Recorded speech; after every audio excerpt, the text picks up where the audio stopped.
Si vous allez à Artistic Africa, suivez le regard de cette statue. Mais en l'air, expression abstraite, Ousmane Aledi, son fondateur, n'a pas trouvé meilleur indicatif. Et quand le centre s'ouvre enfin à vous, l'art, dans toutes ses dimensions, vous tend les bras.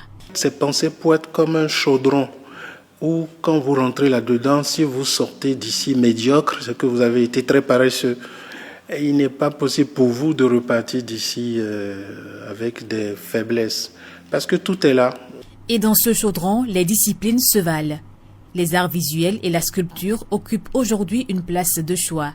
Le théâtre, discipline fondatrice d'Artistic Africa, est pour l'heure à l'arrêt, mais demeure intimement lié à l'histoire et à l'identité du centre. Sur le territoire de la ville de Cotonou, c'est le seul lieu culturel privé tenu par nous. C'est la plus grande galerie d'art du Bénin actuellement. Donc ça enrichit l'offre artistique et touristique du territoire de Cotonou et nous rapprochons la culture des populations à la base.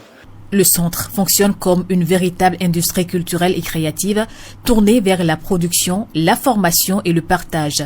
Mais l'ambition affichée est de faire rayonner l'art au-delà des murs en touchant un public toujours plus large, à commencer par les habitants du quartier qui l'accueillent. L'art n'a pas vocation à ne rester qu'entre quatre murs. C'est dépassé, ça c'est devenu de plus en plus archaïque.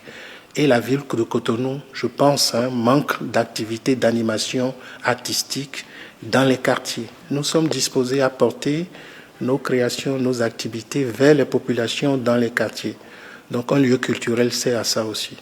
En attendant de se raconter à travers chaque habitant du quartier Agla, Artistic Africa vit dans le silence pâle et parfois coloré des tableaux et des masques. Une collection glanée par Ousmane Aledi au fil de ses voyages sur le continent, mais aussi enrichie par le passage de chaque artiste ayant laissé son empreinte en ces lieux.